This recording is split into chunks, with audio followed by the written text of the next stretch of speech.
Il y a tant de discussions sur la toute nouvelle BMW M5.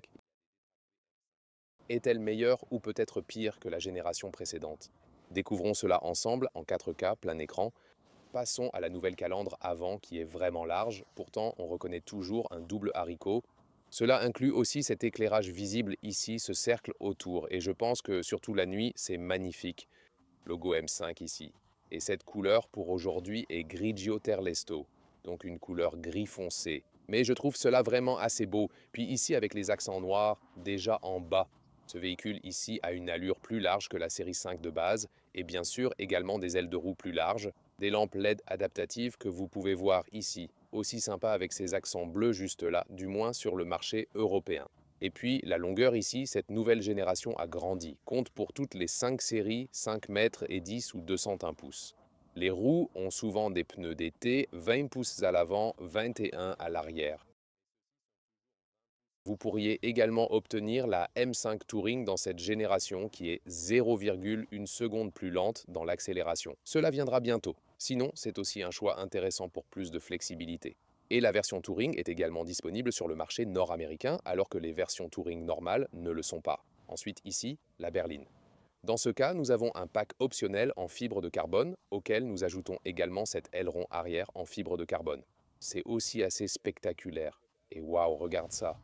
Vraiment massif ces accentuations ici dans le style diffuseur noir. Vous pouvez vraiment voir à quel point c'est véritablement large. C'est énorme, n'est-ce pas? Et de vrais tuyaux d'échappement alors, dans ce cas, la suspension M est de série. Il y a aussi une direction de l'essieu arrière, cependant elle est limitée à un mouvement d'1,5 degré qui va dans la direction opposée des roues arrière par rapport aux roues avant. Et cela vous aidera quelque peu avec l'agilité et également avec le rayon de braquage, mais pour être honnête, cela ne fera pas, disons, la plus grande différence globale. Regardons maintenant directement le moteur, car c'est, oui, le changement le plus crucial pour ce véhicule, et il est également à l'origine de toutes ces discussions.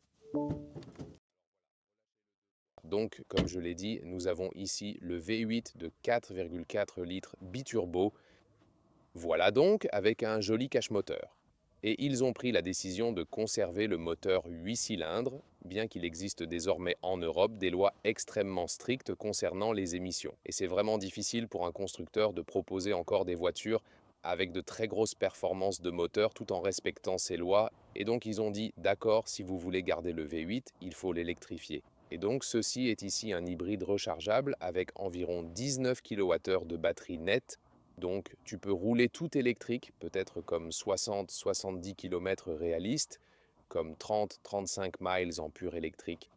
La vitesse max électrique est 140 km par heure. La vitesse max normale est 250 km par heure ou environ 150 miles à l'heure. Avec ce véhicule, il est possible d'avoir également le pack M. Ensuite, vous pouvez rouler jusqu'à 305 km à l'heure ou 190 miles par heure. Celui-ci développe 585 chevaux de son moteur à combustion.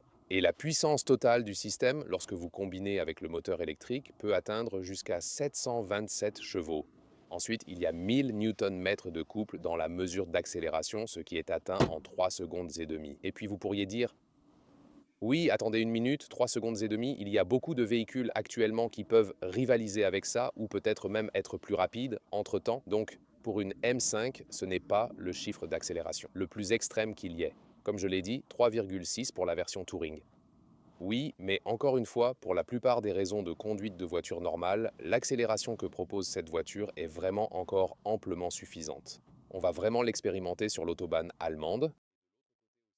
Et si vous prenez cela en compte, cela fait en gros environ 2 tonnes et demie. Et c'est bien sûr extrêmement lourd. Mais une i5, qui est la version toute électrique, est aussi lourde. Il faut donc vraiment voir si ce poids se fait ressentir pendant la conduite normale ou si cela passe complètement inaperçu dans l'utilisation quotidienne.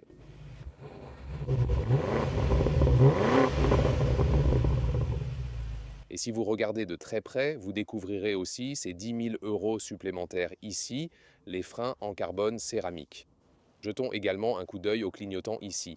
À l'avant, il présente cet effet pulsant unique, semblable à un battement de cœur vivant. Pour recharger la batterie, il faut aller à l'avant gauche, du côté du conducteur. Ici, il y a le port de charge AC, et cela commence à 7,4 kW. Ensuite, quand vous commandez plus tard, il sera équipé de la charge AC 11 kW et ça prend environ 3 heures à la borne à la maison.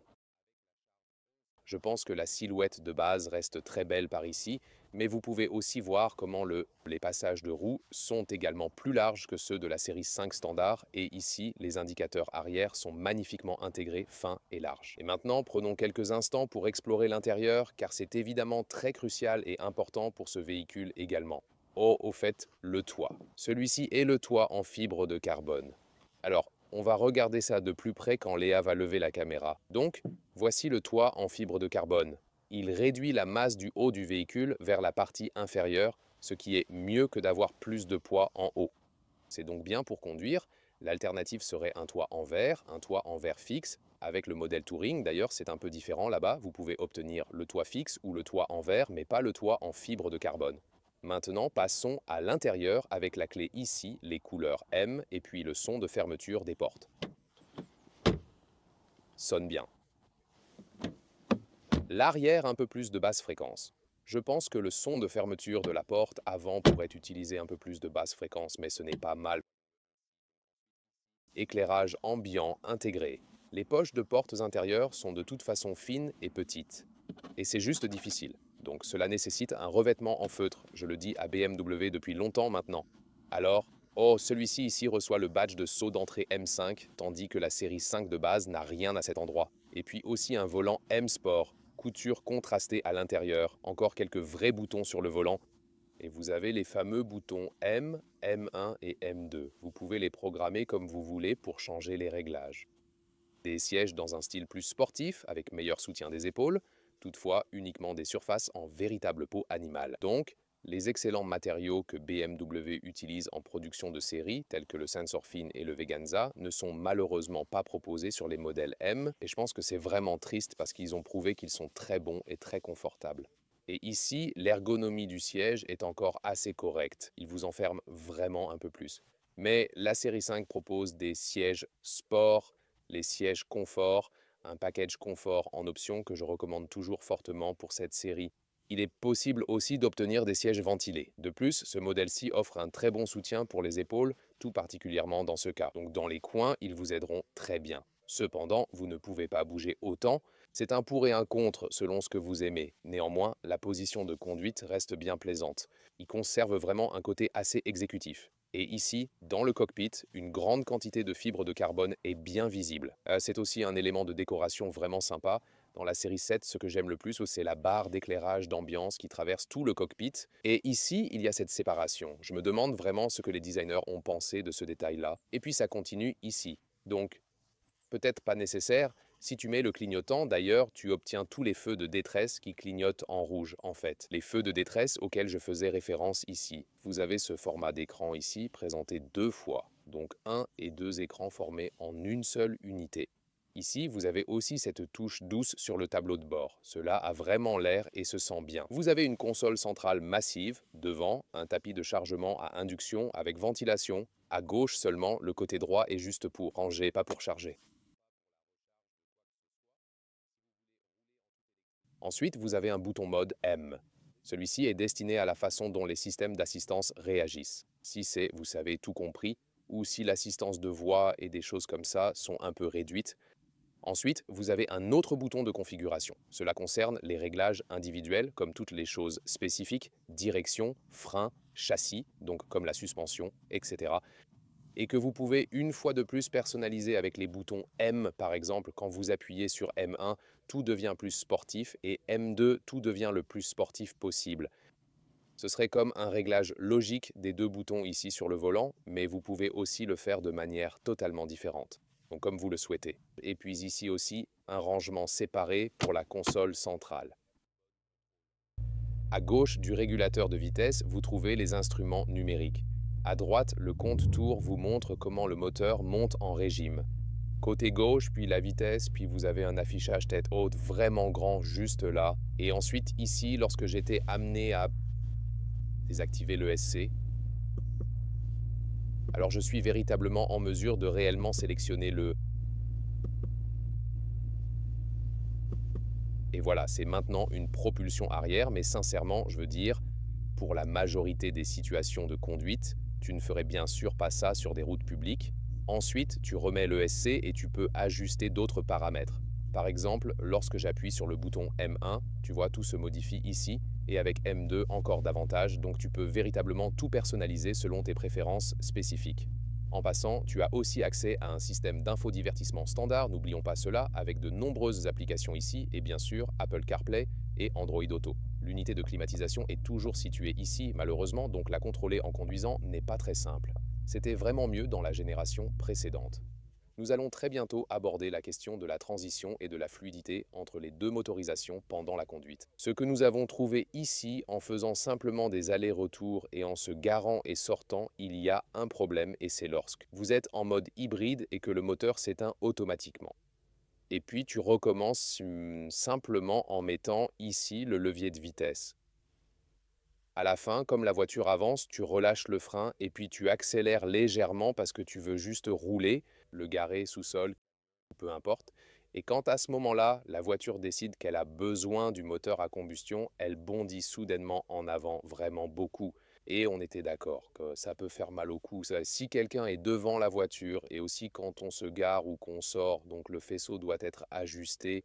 C'est vraiment le cas lorsque vous êtes en mode hybride. C'est électrique, il s'allume et s'éteint automatiquement. Et puis à nouveau avec le levier de vitesse. Lorsque vous démarrez, le moteur à combustion s'active, il bondit vraiment en avant et il est impératif de corriger cela. Siège arrière, tout d'abord, ce que je souhaite vous montrer ici, c'est intéressant pour le pare-soleil, par exemple comme ceci est.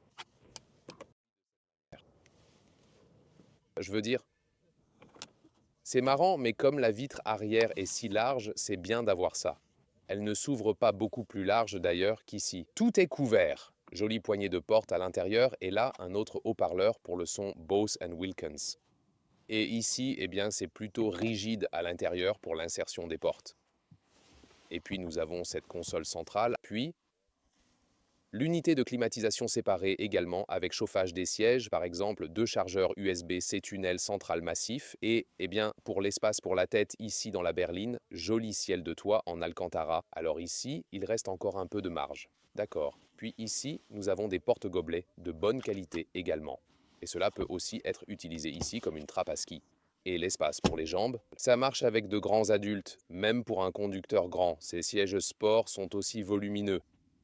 Cependant, compte tenu de la longueur du véhicule, bien sûr, l'utilisation de l'espace devrait être meilleure. Le confort général est correct ici, tout comme l'ergonomie à l'arrière.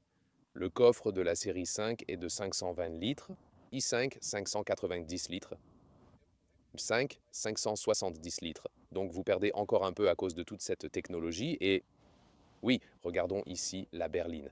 Alors voilà, donc la largeur ici est juste de 80 cm ou 31 pouces dans la partie inférieure dans cette découpe ici. Et la hauteur est d'environ 55 cm, 21 pouces. Et la longueur normale ici est, eh bien, elle est en fait assez conséquente. Alors c'est environ 1,20 m ou 47 pouces. Un bagage cabine tient facilement ici. Donc vous avez encore assez de place, bien que vous perdiez un peu de volume. Vous le déverrouillez juste ici. Et voilà. Cependant, après, pour moi, il faut soit contourner, soit pousser avec les bagages. Et voilà. Puis vous avez cette étape juste là, presque 2 mètres ou 78 pouces, un peu moins.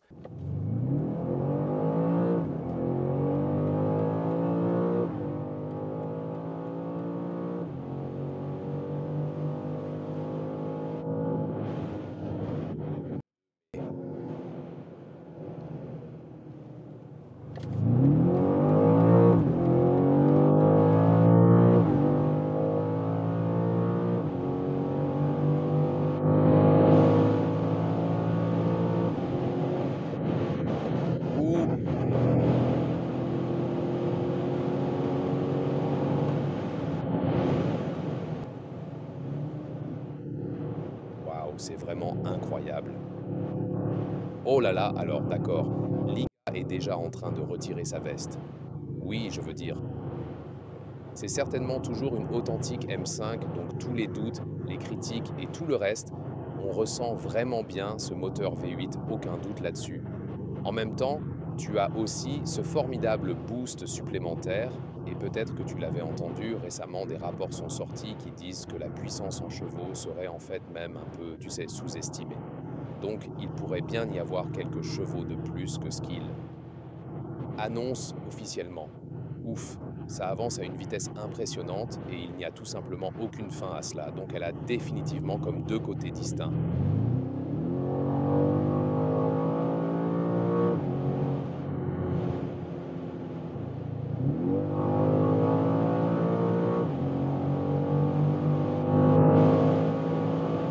Ouais, au-dessus de 200, c'est bruyant.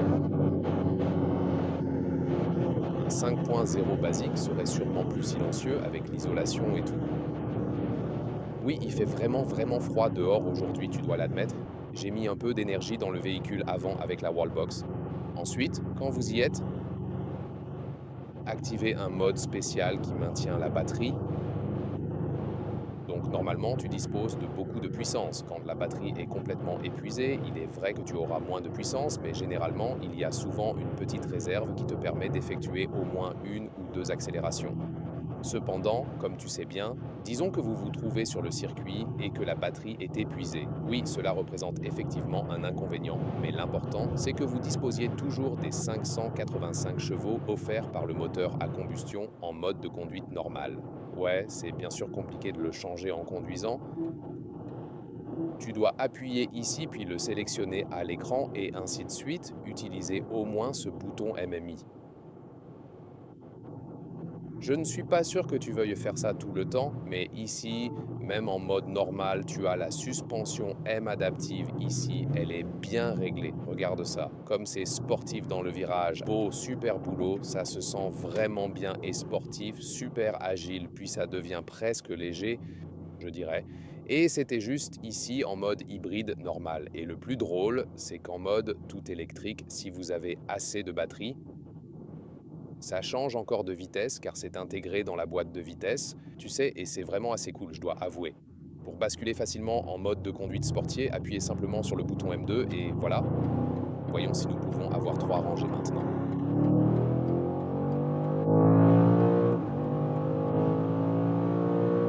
Marteau dans les rouages.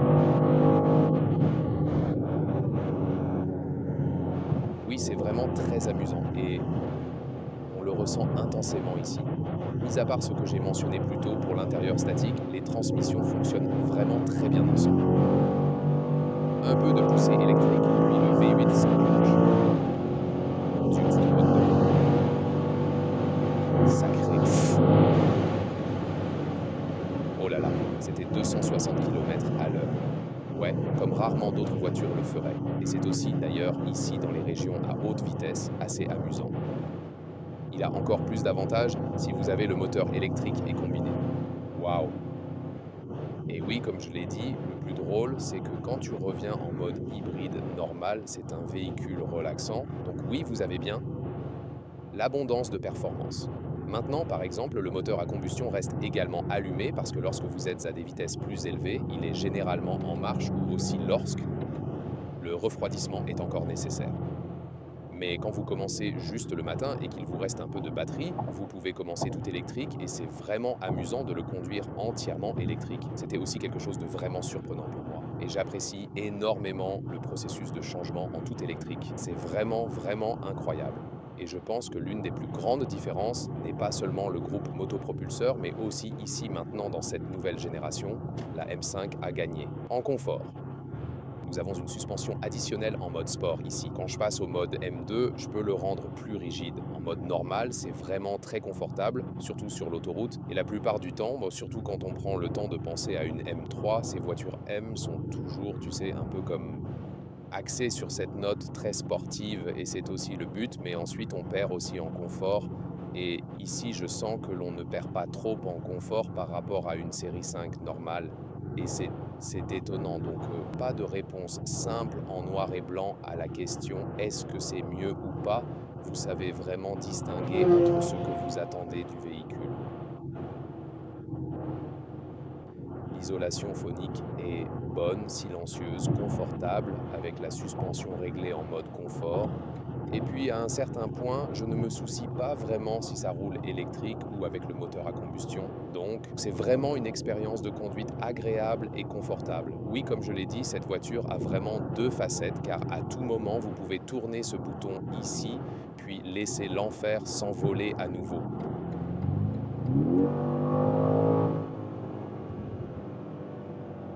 Pour l'économie de carburant, avec le meilleur rendement, régulateur de vitesse sur autoroute, 100 km/h, 60 miles environ, vous pouvez aussi faire 10 litres au 100 km, c'est environ 23 mpg aux États-Unis et 28 mpg au Royaume-Uni.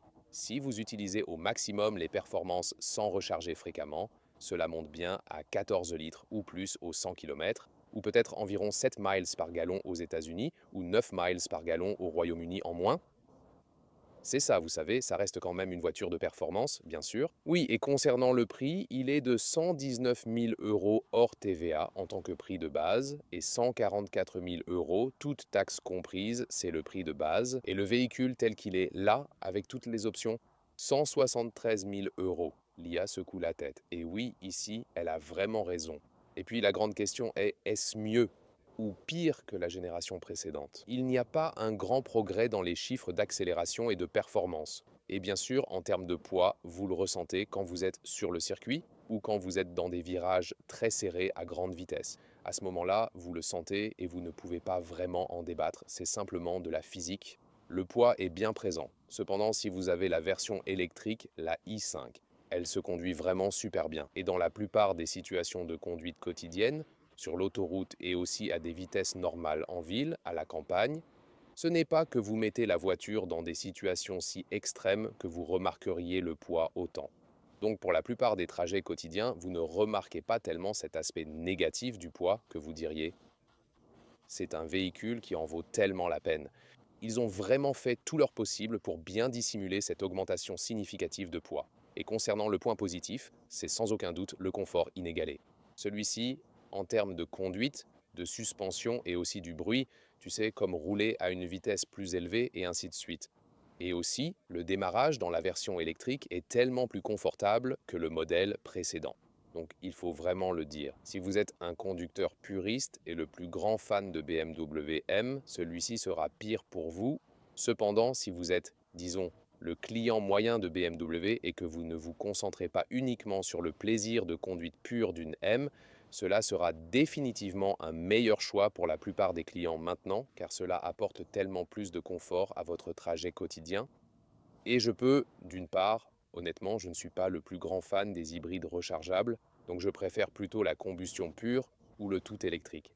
Ensuite, on peut toujours se demander si c'est le meilleur ou le pire des deux mondes. Mais c'est mon verdict pour aujourd'hui.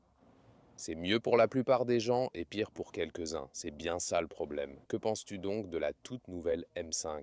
Donnez-nous vos avis et suivez-nous pour d'autres critiques de la série 5.